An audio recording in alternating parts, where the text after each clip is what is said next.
जिन्ना लोगों के वक्त तो पहले वाल जिहड़े ने ना वो वाइट होना शुरू हो गए ने। सब तो पहली वजह होती है कि जिन्ना लोगों के वाल वाइट होणगे ना उन्होंने दिमागी नज़ला और घेरा होएगा। असी ये वास्ते एक जड़ी बूटी का सफूफ तैयार किया है। उस सफूफ नूं तुसीं सुबह खाली पेट सिर्फ एवं तकरीबन जो है ना चम्मच का चौथा हिस्सा तुसीं खा लेना है। बाकी जिन्होंने शुगर नहीं है वो बंदा उन्होंने खा सकता है। वो वाल जिहड़े वाइट ने फौरी तौर पर वाल वो काले हो जाएंगे। मेरी देखो उम्र हो गई है एक घट 50-49 साल उम्र है मेरी, और 49 साल दे विच यकीन करके जानो कि मालिक की ज़ात दा इन्ना शुक्र और करम है कि मेरे जिहड़े वाल ने ना अज भी वाइट नहीं है। अपनी मां नाल दसो किहड़ा बंदा है जिस बंदे नूं इस दौर के अंदर टेंशन नहीं।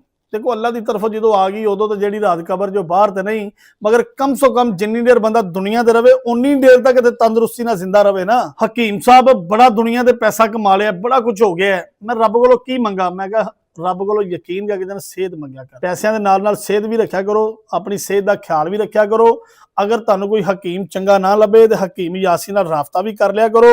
मैं पूरी ईमानदारी दे नाल तुहानूं जनाबे लई नुस्खे और चीज़ां देंगा।